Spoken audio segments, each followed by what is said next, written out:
어느 날 예수님께서 게네사렛 호숫가에서 수많은 사람들에게 둘러싸여 말씀을 전하고 계셨습니다. 그때 마치 호숫가에 배 두 척이 있었습니다.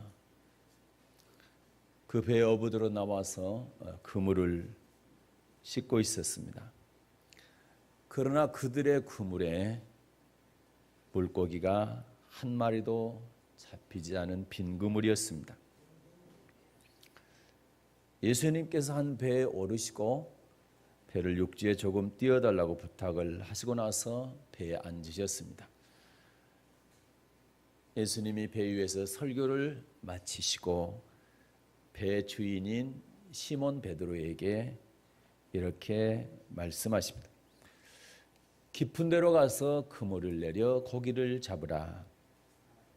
그러자 시몬 베드로가 대답합니다. 선생님, 우리가 밤이 맞도록 수고하였을 때 얻은 것이 없지만은 말씀에 의지하여 내가 그물을 내리겠습니다. 그 결과 그물이 찢어지도록 많이 물고기가 잡혔고 동무의 배까지 2배에 가득 채워지게 되었습니다. 학자들이 연구해 보니까 2배에 가득 찬 물고기 양이 3-4톤 정도 된답니다. 2주일 동안 잡아야 될 어획량이라고 합니다. 밤새 그물을 내렸지만 한 마리의 물고기도 잡지 못한 베드로의 모습과 깊은 데로 가서 그물을 내려 고기를 잡으라는 예수님의 말씀에 의지해서 그물이 찢어지도록 물고기를 잡은 누가복음 5장 3절부터 11절 말씀의 본문을 통해 실패한 인생을 성공한 인생으로란 제목으로 함께 은혜를 나누도록 하겠습니다. 먼저 오늘 본문 누가복음 5장 3절부터 11절 말씀을 다 같이 받들어 읽겠습니다. 예수께서 한 배에 오르시니 그 배는 시몬의 배라. 육지에서 조금 뛰기를 청하시고 앉으사 배에서 무리를 가르치시더니 말씀을 마치시고 시몬에게 이르시되 깊은 데로 가서 그물을 내려 고기를 잡으라. 시몬이 대답하여 가로되 선생이여, 우리들이 밤이 맞도록 수고를 하였으되 얻은 것이 없지만은 말씀에 의지하여 내가 그물을 내리리다 하고 그리한지 고기를 예운 것이 심이 많아 그물이 찢어지는지라. 이에 다른 배에 있는 동물을 손짓하여 와서 도와달라니 저희가 와서 2배 채움에 잠기게 되었더라. 시몬 베드로가 이를 보고 예수의 무릎 아래 엎드려 가로되 주여, 나를 떠나서 나는 죄인으로서야 하니. 이는 자기와 및 함께 있는 모든 사람이 고기 잡은 것을 인하여 놀라고 세베대 아들로서 시몬의 동업자인 야고보와 요한도 놀랐음이라. 예수께서 시몬에게 일러 가라사대 무서워 말라. 이제후로는 내가 사람을 취하리라 하시니 저희가 배들을 육지에 대고 모든 것을 버려두고 예수를 쫓으니라. 아멘. 오늘 본문 말씀을 통해서 실패한 인생이 어떻게 하면 성공한 인생으로 바뀔 수 있는지를 성경을 통해 상고하고 함께 은혜를 나누도록 하겠습니다. 먼저 베드로는 왜 실패한 사람인가? 베드로는 밤새 그물질을 했지만 단 한 마리 물고기도 잡지 못했습니다. 빈손이었고 빈 그물이었다라는 것이죠. 사업으로 말한다면 수입이 전혀 없는, 그래서 상식적으로 이 사업을 실패로 볼 수도 있는 것입니다. 인생을 살다 보게 되면 열심히 수고했지만 빈손일 때도 있다라는 것입니다. 우리에게도 그럴 때가 있음을 보여주고 있습니다. 그러나 베드로는 어젯밤에는 실패했지만 오늘 밤에는 또다시 그물을 내려서 고기를 잡게 될 것입니다. 또 기대를 많이 하겠죠. 오늘 밤에는 그물이 찢어지도록 많이 잡아서 만선을 해야 되겠다. 우리도 마찬가지죠. 사업이 잘 되길 바랍니다. 또 부자 되기를 바라고 그것 때문에 우리 가족들이 행복하기를 바라는 겁니다. 이거는 누구나 다 갖고 있는 보통 사람들의 상식적인 바람일 것입니다. 그러나 우리는 베드로의 빈 그물을 보면서 깊이 생각해 봐야 할 것이 있습니다. 여러분 어떻습니까? 베드로를 왜 실패자로 봅니까? 물고기를 잡지 못하고 빈 그물을 싣고 있었기 때문입니까?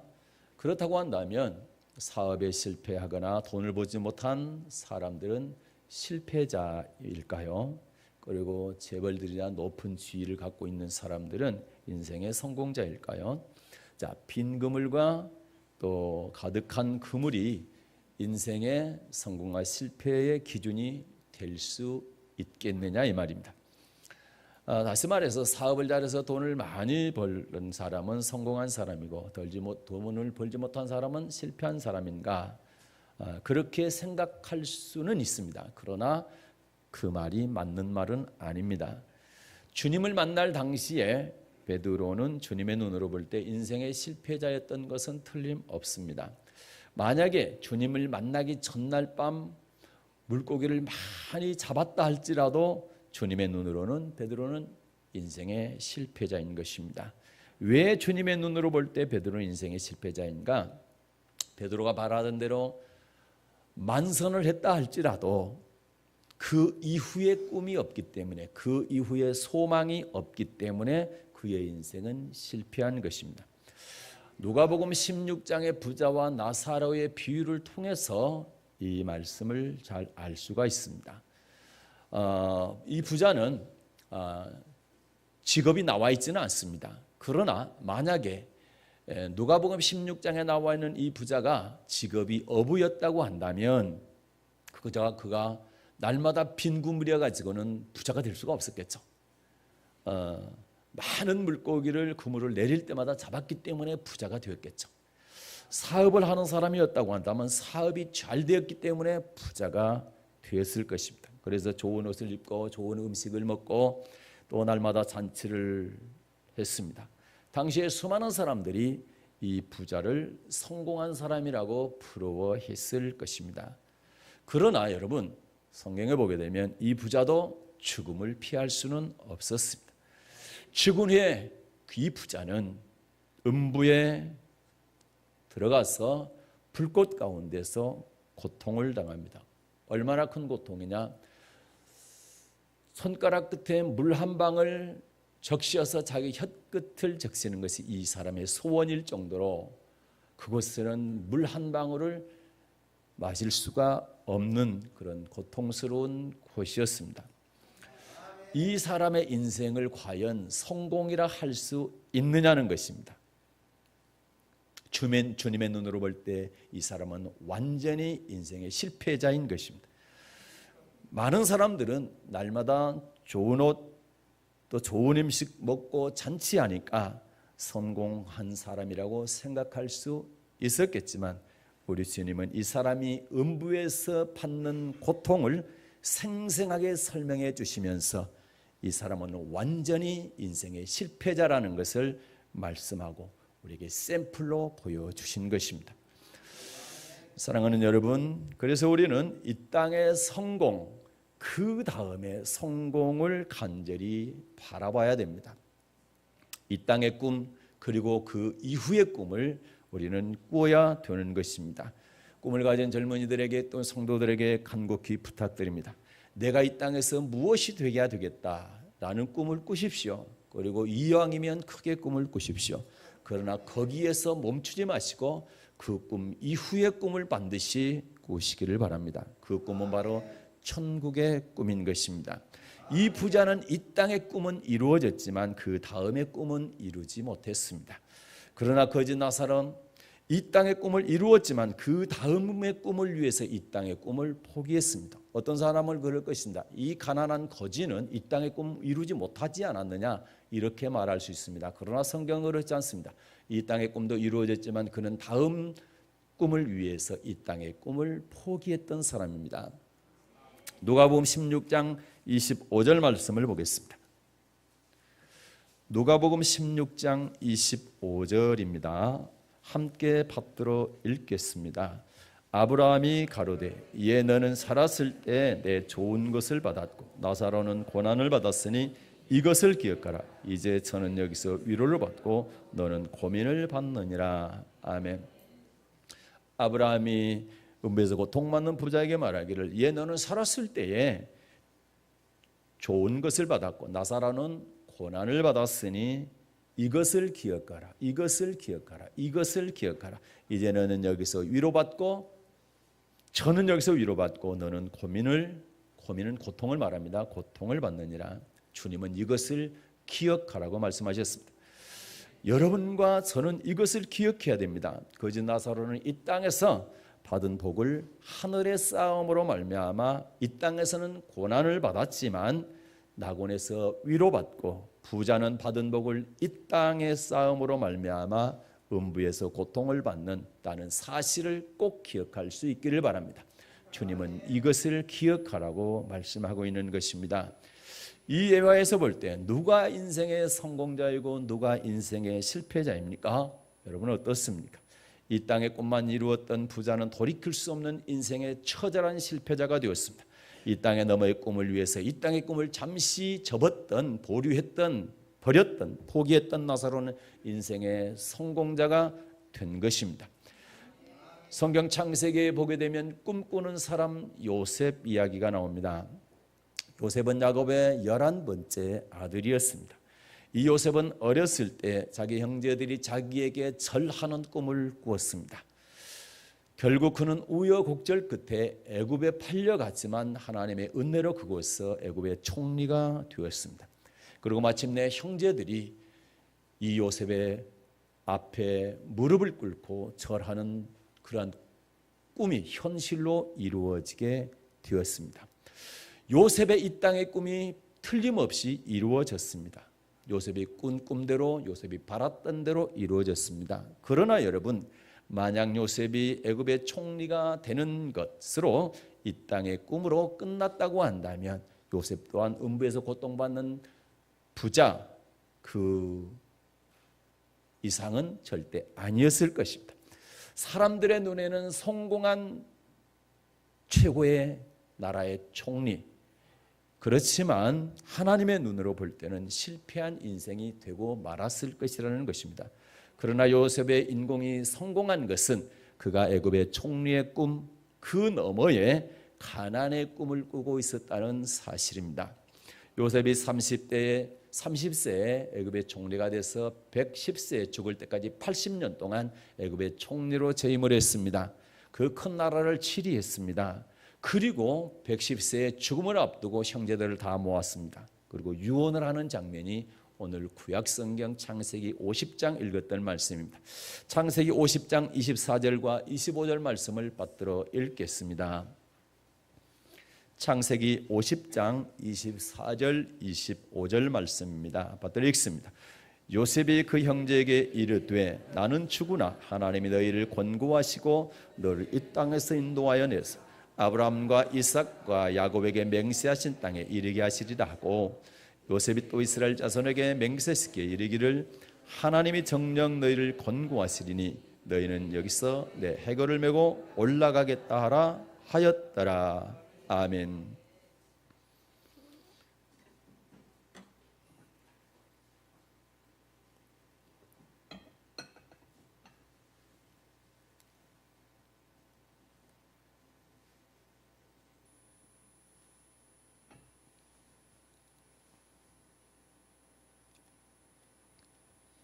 너희가 지금은 애굽에서 살지만 반드시 하나님이 너희를 인도하셔서 아브라함과 이삭과 야곱에게 맹세한 땅에 이르게 할 것이다. 그때 너희는 내 해골을 메고 올라가겠다고 맹세해라. 이 말씀인 것입니다. 요셉의 지금 마지막 유언은 무슨 말을 하고 있는 겁니까? 사랑하는 형제들아, 그리고 후손들아, 자녀들아, 내 꿈은 애굽이 아니다. 내 꿈은 하나님께서 우리 열조 아브라함과 이삭과 야곱에게 약속하신 가나안 땅이다. 내 꿈은 이 땅의 국무총리가 아니라 내 꿈은 천국이라는 것입니다. 이 요셉의 꿈이 여러분과 저의 꿈이 되기를 주님의 이름으로 축복합니다. 사랑하는 여러분, 이 요셉의 유언이 언제 이루어집니까? 400년 후에 출애굽할 때 이루어집니다. 모세가 출애굽할 때에 가장 먼저 챙긴 것이 바로 요셉의 해골이었습니다. 출애굽기 13장 19절 말씀을 보겠습니다. 출애굽기 13장 19절입니다. 받들어 읽겠습니다. 모세가 요셉 해골을 취하였으니 이는 요셉이 이스라엘 자손으로 단단히 맹세케 하여 이르기를 하나님이 필요한 너희를 권고하시리 너희는 나의 해골을 여기서 가지고 나가라 하였음이었더라. 아멘. 400년 전에 모세가 요셉이 유언했던 그 유언을 모세가 400년 후에 잊지 않고 있는 겁니다. 그래서 출애굽할 때 가장 먼저 요셉의 해골을 취하는 것입니다. 그래서 이 해골을 메고 광야로 나아가게 되는 것입니다. 그리고 이 해골을 40년 동안 광야 생활할 때 계속 가지고 다니죠. 그리고 여호수아가 가나안 땅에 들어갔을 때에 이스라엘 민족들이 이스라엘 자손들이 요셉의 뜰을 세겜에 장사하게 됩니다. 여호수아 24장 32절을 보겠습니다. 여호수아 24장 32절입니다. 받들어 읽겠습니다. 이스라엘 자손이 애굽에서 이끌어낸 요셉의 뼈를 세겜에 장사하였으니 이곳은 야곱이 세겜의 아비 하몰의 자손에게 금 100개를 주고 산 땅이라 그것이 요셉 자손의 기업이 되었더라. 아멘. 사랑하는 여러분, 여러분은 이 땅의 아름다운 꿈들을 많이 꾸시기 바랍니다. 그러나 반드시 기억해야 할 것이 있습니다. 이 땅의 꿈 이후의 꿈을 꾸시기를 바랍니다. 반드시 요셉처럼 가나안 땅에 들어가는 꿈, 천국 들어가는 꿈을 절대 잊지 마시기를 부탁을 드리겠습니다. 베드로의 인생의 실패는 물고기를 못 잡은 빈 그물이었기 때문이 아니라 그 다음날 아무리 많은 물고기를 잡았다 할지라도 그 물고기를 잡은 이후에 이 땅 이후에 꿈이 없었기 때문에 그는 실패한 인생을 살고 있었던 것입니다. 그렇다고 한다면 베드로는 그의 실패한 인생을 어떻게 성공한 인생으로 바꾸었는가? 우리는 이 땅에서 실패한 인생을 살아서는 안 됩니다. 실패한 인생을 성공한 인생으로 바꾸어야만 됩니다. 그럼 어떻게 하면 실패한 인생을 성공한 인생으로 바꿀 수 있는가? 그 방법에 대해서 알아보도록 하겠습니다. 첫째, 찾아오신 예수님을 주님으로 만나야 됩니다. 에베소 1장 4절에 보게 되면 그 창세전에 그리스도 안에서 우리를 택하사 하나님께서는 창세전부터 우리를 택하셨습니다. 베드로도 택했고 여러분도 택했고 저도 택하셨습니다. 그리고 베드로가 예수님을 먼저 택한 것이 아니고 여러분과 제가 하나님을 먼저 택한 것이 아니라 우리 주님께서 우리를 먼저 택하셨습니다. 요한복음 15장 16절을 보겠습니다. 이것 또한 하나님의 은혜인 것입니다. 다른 종교들은 사람이 신을 찾아갔습니다. 그러나 우리 기독교는 하나님께서 우리를 찾으셨습니다. 요한복음 15장 16절 말씀입니다. 받들어 읽겠습니다. 너희가 나를 택한 것이 아니요 내가 너희를 택하여 세웠나니 이는 너희로 가서 과실을 맺게 하고 또 너희 과실이 항상 있게 하여 내 이름으로 아버지께 무엇을 구하든지 다 받게 하려 함이라. 아멘. 예수님은 빈 그물을 싣고 있는 베드로를 찾아오셨습니다. 세상에 방황하고 있는 여러분과 저를 찾아오셨습니다. 오늘 밤에 똑같이 그물을 내리고 많은 고기를 잡을 것을 바라고 인생의 목표로 삼고 부자가 되고 행복한 삶을 살아야 되겠다. 이렇게 인생의 최고의 꿈을 이 땅에 두고 있는 베드로에게 그리고 여러분과 저에게 우리 주님께서 만나러 오신 것입니다. 이때 베드로는 그분을 만났습니다. 처음에는 선생으로 만났습니다. 자, 누가복음 5장 5절입니다. 누가복음 5장 5절입니다. 받들어 읽겠습니다. 시몬이 대답하여 가로되 선생이여 우리들이 밤이 맞도록 수고를 하였으되 얻은 것이 없지만은 말씀에 의지하여 내가 그물을 내리이다 하고 아멘. 선생이여 예수님을 선생으로 만났습니다. 그러나 나중에는 주님으로 만나게 됩니다. 그분의 말씀대로 깊은 데로 가서 그물을 던지게 될 때에 그물이 찢어질 정도로 엄청난 물고기를 잡힌 것을 경험하고 기적을 경험하고 나서 이분이 선생이 아니라 주님이란 사실을 깨닫게 되는 것입니다. 누가복음 5장 8절 말씀입니다.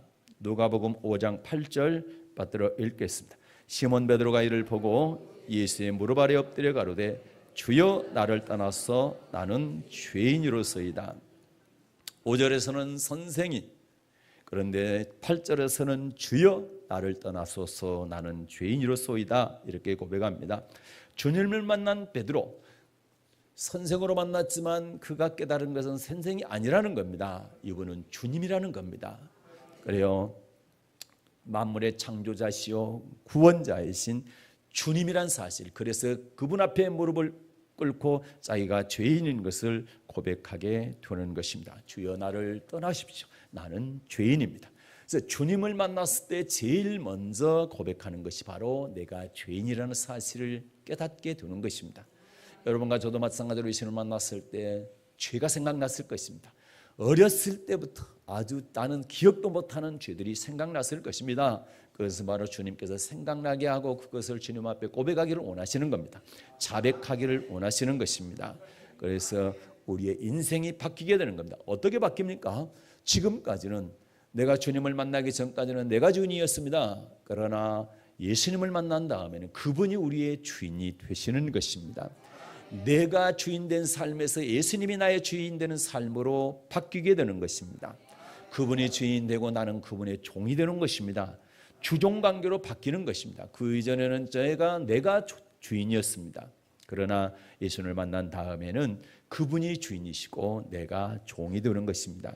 그렇게 될 때에 지금까지 내가 주인이었을 때 실패한 인생이 그분이 주인 될 때에 성공한 인생으로 바뀌게 되는 것입니다. 그분은 만물의 창조자이시고 그분은 모든 것을 할 수 있는 능력자이시고, 그렇기 때문에 우리의 인생을 누구보다 잘 알고 계시기 때문에 그분께서 주인 되셔서 내 인생을 끌어간다면 내 인생은 성공할 수밖에 없다라는 사실입니다. 누가복음 19장에 보게 되면 삭개오라는 사람이 있습니다. 예수님께서 여리고에 지나갈 때 삭개오가 예수님을 너무 보고 싶어 했습니다. 그런데 키가 작아서 사람들이 둘러싸여 있어서 예수님을 볼 수가 없는 거예요. 그래서 뽕나무에 올라가서 예수님을 보게 됩니다. 예수님께서 삭개오를 보시면서 말씀합니다. 삭개오야 속히 내려오라. 내가 오늘 내 집에 유하여야 하겠다. 삭개오가 급히 내려옵니다. 그리고 즐거운 마음으로 예수님을 영접하게 됩니다. 예수님을 만난 삭개오 즐거운 마음으로 예수님을 받아들였습니다. 예수님을 주인으로 모셨습니다. 그래서 그의 인생이 변합니다. 그래서 그는 이렇게 고백합니다. 주여 보시옵소서. 내 소유의 절반을 가난한 자들에게 주겠사오며 만일 네 것을 토색한 일이 있으면 4배나 갚겠나이다. 삭개오는 부자였습니다. 세리장이었다고 그랬죠. 이 사람은 돈을 위해서 살았습니다. 그러나 예수님을 만난 순간 예수님이 주인 되니까 가난한 사람들에게 팔아서 나눠주라는 예수님의 말씀이 없는데도 불구하고 자기가 자원해서 자기의 재산을 팔아서 절반을 나눠주고 혹시라도 착취한 것이 있다고 한다면 4배로 갚겠다고 소원을 합니다. 이것이 예수님을 만난 사람의 변화된 삶인 것입니다. 그런데 여러분 누가복음 18장 18절에 이하에 보게 되면 어떤 관원이 있습니다. 이 사람은 부자였습니다. 지금까지 계명을 잘 지켜서 하나님께 복주의 부자가 되었지만 예수님께서 그 내 소유를 팔아서 가난한 자에게 나눠주고 나를 쫓으라 하게 될 때 그는 재물이 많은 거로 금심함에 예수님을 떠났습니다. 삭개오와는 정반대였다는 얘기입니다. 이 얘기는 무슨 말씀입니까? 그가 인격적으로 예수님을 받아들이지 않았다는 겁니다. 예수님을 만나지 못한 사람이었다라는 것입니다.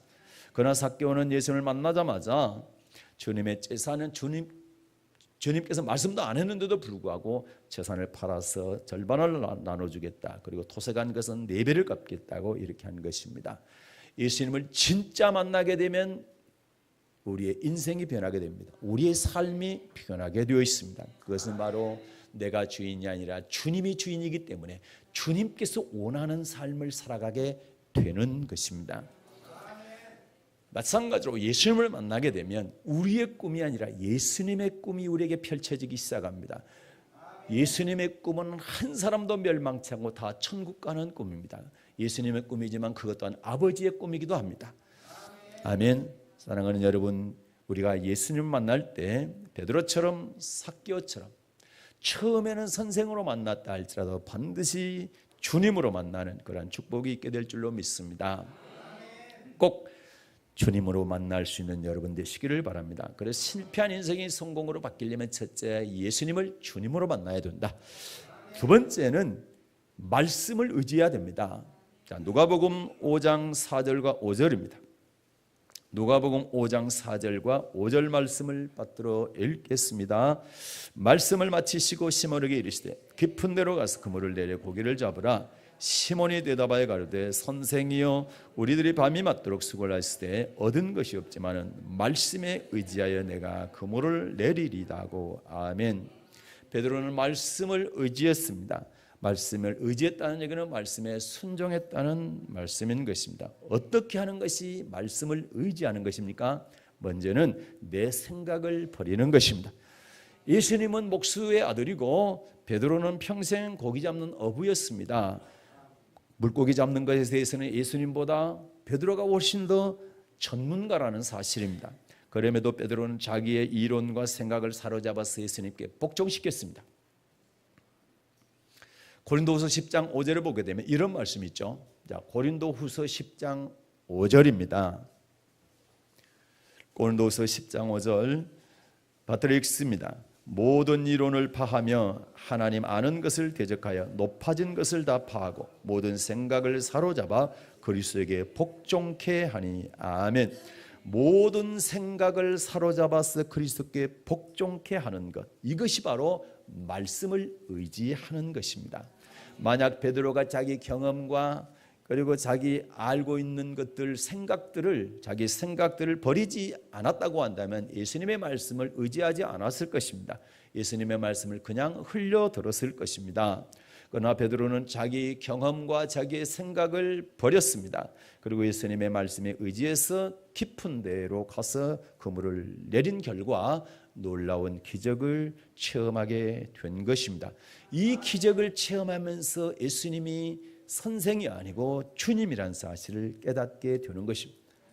하나님의 말씀은 믿는 자 속에서 역사합니다. 오늘 서신서 읽었죠. 자, 데살로니가전서 2장 13절을 같이 읽겠습니다. 데살로니가전서 2장 13절입니다. 이러므로 우리가 하나님께 쉬지 않고 감사함은 너희가 우리에게 들은 바 하나님의 말씀을 받을 때에 사람의 말로 아니하고 하나님의 말씀으로 받음이니 진실로 그러하다.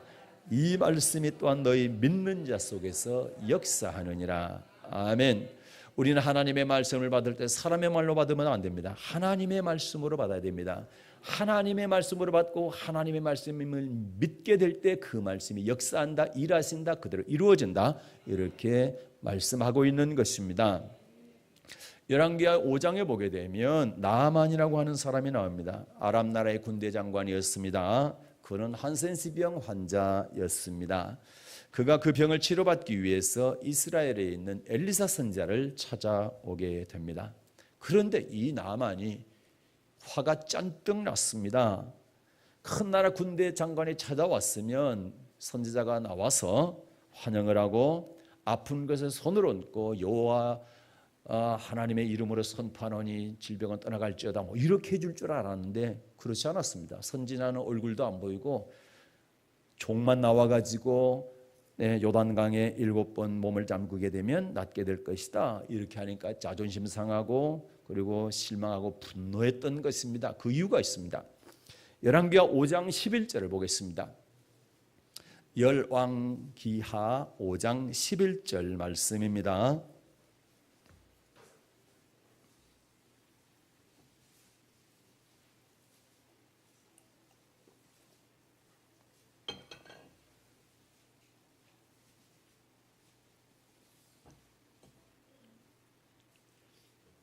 열왕기하 5장 11절 말씀 받들어 읽겠습니다. 나아만이 노하여 물러가며 가로되 내 생각에는 저가 내게로 나와서 그 하나님 여호와 이름을 부르고 당초 위에 손을 들어 문둥병을 고칠까 하였도다. 아멘. 나아만이 왜 노했습니까? 진노했습니까? 분을 냈습니까? 내 생각에는 저가 이렇게 할 줄 알았다. 내 생각과 선지자의 생각이 달랐다는 겁니다. 내 생각과 하나님의 뜻이 안 맞았다는 겁니다. 이럴 때 여러분, 우리는 내 생각을 버릴 수 있어야 됩니다. 주님의 뜻을 따라야 됩니다. 아멘. 이것이 우리에게 필요합니다. 그래서 베드로는 말씀을 의지하기 위해서 자기 생각을 버린 겁니다. 그럴 때 놀라운 일이 일어난 줄로 믿습니다. 내 생각하고 하나님의 말씀이 맞지 않을 때, 이때 내 생각을 취하게 되면 우리의 신앙은 한 발자국도 전진할 수가 없습니다. 신앙의 가장 큰 걸림돌이 뭐냐? 그거는 내 생각입니다. 내 생각을 버리지 않으면 하나님의 말씀이 막히게 되어 있습니다. 하나님의 말씀 앞에는 내 생각은 무조건 버려야 되는 것입니다.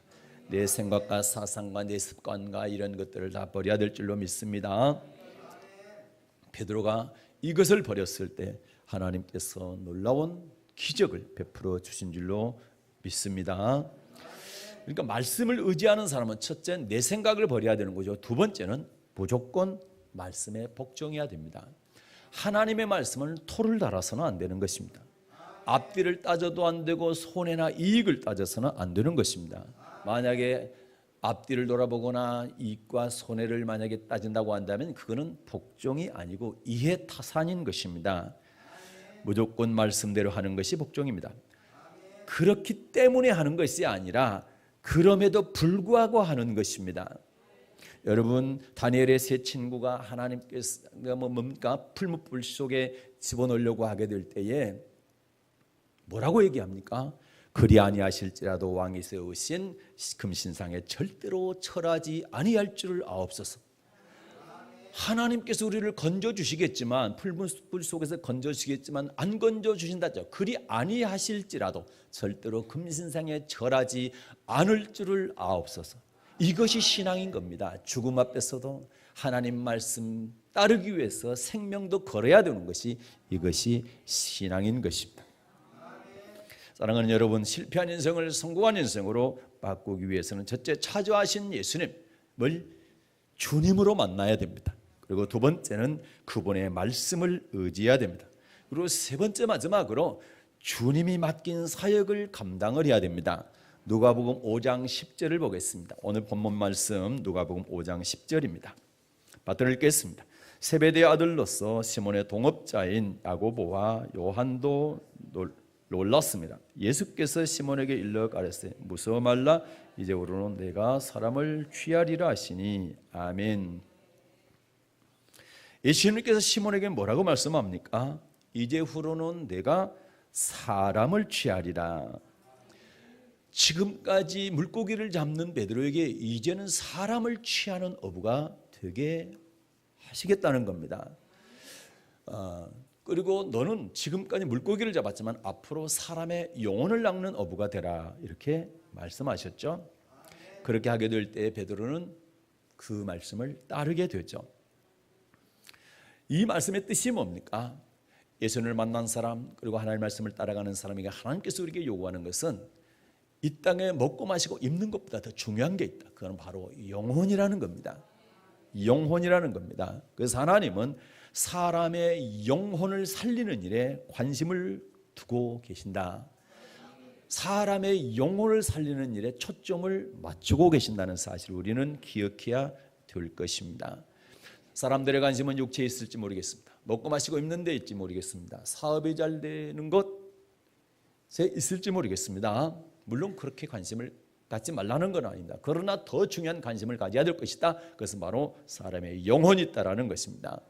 우리 하나님은 끊임없이 육체보다는 우리의 영혼에 관심을 갖고 계셨고 우리에게 또한 영혼에 관심을 가지라고 말씀하고 있는 것입니다. 그래서 아버지의 뜻이 뭐라? 라고 하게 될 때에 요한복음 6장에 보면 아버지의 뜻이 잘 나와 있습니다. 하나님 아버지는 이러한 뜻을 갖고 계십니다. 요한복음 6장 38절부터 40절 말씀입니다. 요한복음 6장 38절부터 40절 받들어 읽겠습니다. 내가 하늘로서 내려온 것은 내 뜻을 행하려 함이 아니요 나를 보내신 이의 뜻을 행하려 함이니라. 나를 보내신 이의 뜻은 내게 주신 자 중에 내가 하나도 잃어보지 아니하고 마지막 날에 다시 살리는 이것이니라. 내 아버지의 뜻은 아들을 보고 믿는 자마다 영생을 얻는 이것이니 마지막 날에 내가 이를 다시 살리리라 하시니라. 아멘. 아버지 뜻이 뭡니까? 아들을 보고 믿는 자마다 뭘 얻는 겁니까? 영생을 얻는 것이다. 아들을 믿게, 그리고 그 아들을 소개하고 또 그 아들의 일을 전하고 그 아들을 믿게 하는 통로로, 사람 낚는 업으로 베드로를 쓰시겠다는 겁니다.